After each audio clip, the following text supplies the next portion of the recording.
The world of Bioshock has always intrigued me. The story of Andrew Ryan, the story of Rapture, the city that fell from grace.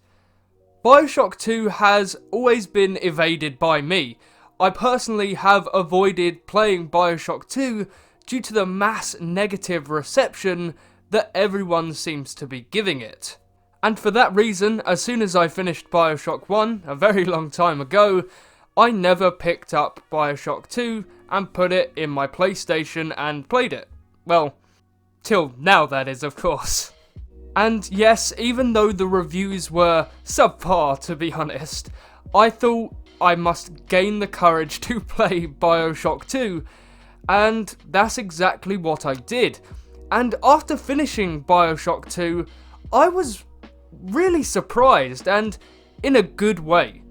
Bioshock 2 is a great quality game, and after playing it and experiencing Rapture once again, I really don't understand the hate whatsoever. But my one thought throughout the entirety of Bioshock 2 from beginning to end is that this game, it's just glorified DLC for Bioshock 1. And before I get any further, I'd just like to say that I am not knocking Bioshock 2 for what I've just said. I'm just saying that the game is the same quality as Bioshock 1, which is a great thing to say. I was really enthralled in the world of Bioshock 2 as much as I was with Bioshock 1, and that is certainly a good thing. For those that are uninformed in Bioshock 2, you play as a Big Daddy, previously known as Johnny Topside, and now known by the name of Delta. You were a diver who found Rapture and were captured and became the first successful Big Daddy. At the beginning of the game, your little sister is stolen by Sophia Lamb, the antagonist of the entire game, and she forces you to shoot yourself in the head, presumably killing you. You mysteriously wake up 10 years later and are helped by Eleanor Lamb, the little sister who was stolen away from you and who is now all grown up. And for the rest of the game, you are trying to free Eleanor, who is being held hostage by Sophia. And this is basically where the story takes place. You are trying to find your little sister 8 years since the events of Bioshock 1. On your journey through the desolate city of Rapture, you will meet multiple side characters, and these side characters are much more engaging than the side characters in Bioshock 1. I feel like they're more grounded in the roots of Delta's story and for what Delta strives for in this game. Most of these side characters don't really tend to like you, and this is because they believe that you're the reason why Rapture is exactly how it is now, a broken, flooded, horror-filled city. And to put it simply, you can either decide to kill them and prove the point that you are the monster that they always say you are, or spare them and perhaps try and change their perspectives on you as a character, and if they have been fed lies about you throughout their entire lives. And that's something that I really like about Bioshock 2. It gives you the choice to play as either the monster that everyone proclaims you to be, or be a nice person. Well, wouldn't say nice. You still go around shooting people and killing people, but yeah, you get the point, hopefully. Or to put it in better words, kill the people that are trying to kill you, but don't kill the people who think that you're going to kill them, when realistically you just need a security code or a key or something like that. Bioshock 2 plays with free will, unlike Bioshock 1, which gives you the illusion of free will. In Bioshock 2, you can actually make your own decisions. You can choose whether to spare a little sister, much like you could in Bioshock 1, but the added benefit of having side characters you don't actually have to kill, you just need something from them. Although the main characters are great and are very well written and voice acted, there are some side characters that I really did enjoy, those being Grace Holloway and Gilbert Alexander. Grace Holloway is one of the main people that you are attempting to get a key from very early on in the game. Throughout your progression to try and get the key off of her, she is persisting that you are a monster and everything that you've done is causing Rapture to be the way it is today, when realistically you're not that at all, well, depending on how you play the game. And although she'd been taunting me whilst I try and pursue the object that she has, as soon as I found my way into her office, when she was calling me a monster and everything like that, I decided to turn the tables around, and I wanted to see how she would react if I didn't decide to kill her and instead just took what I wanted and walked away. And that was where some of the real juicy dialogue came in Bioshock 2. Grace Holloway went from calling me a monster and knowing that everything that she knew was right, to then, after sparing her life, basically questioning the integrity and, well, her own morality in the story, and whether the stories that she were told about you were even true. And therefore, her entire reality of Rapture started to crumble down and basically fell to rubble.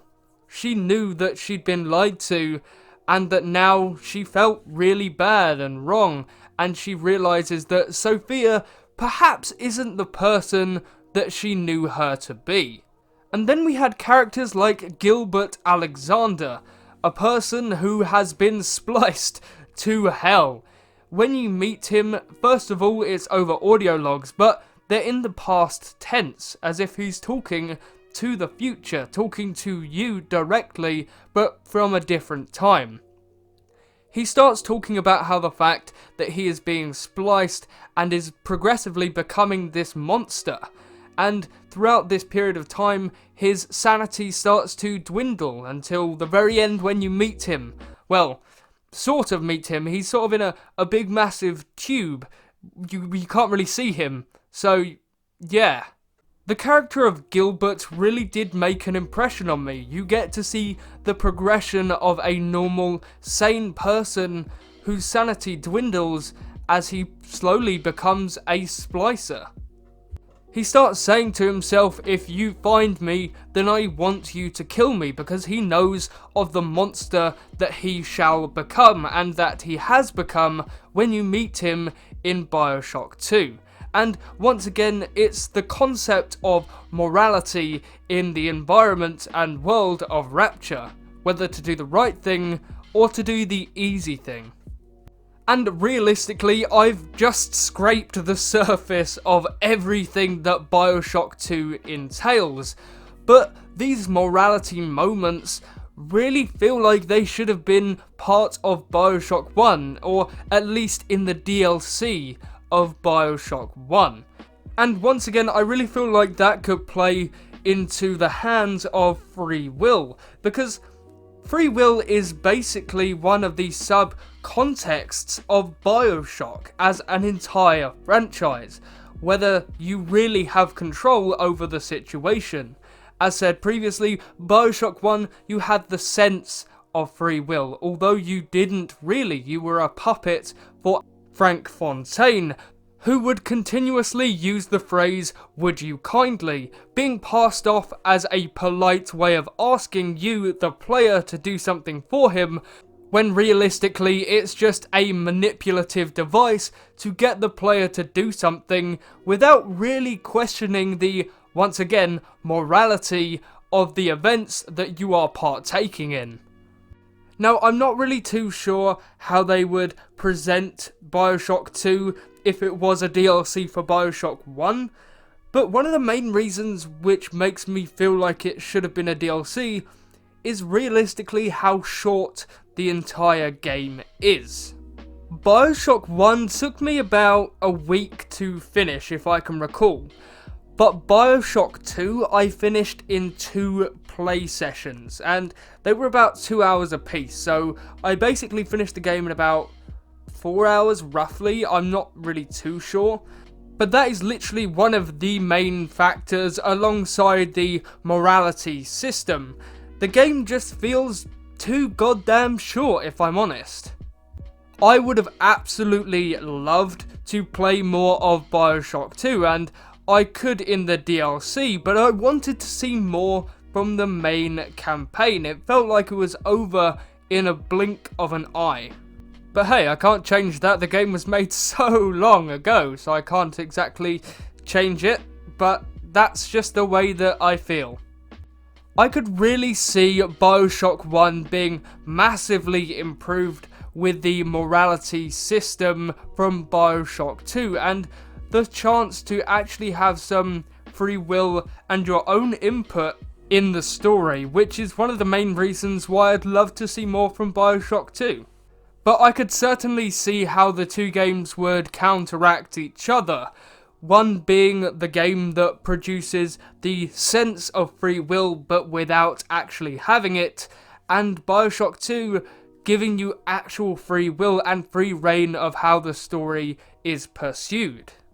And I feel like having those two polar opposites in one game would be absolutely amazing. You could really see the duality of the two experiences, and they could reflect upon each other and create an amazing experience.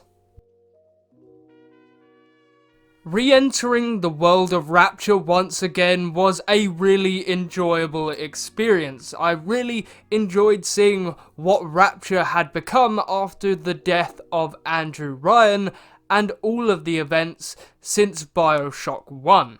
Seeing how the world of Rapture has delved into chaos much more than it was in Bioshock 1. And to see how much further the city of Rapture has fallen, even from the depths of the ocean. But thank you so much for watching this video. If you did enjoy, then subscribe and turn on that notification button so you don't miss another upload from me. So thank you, and goodbye.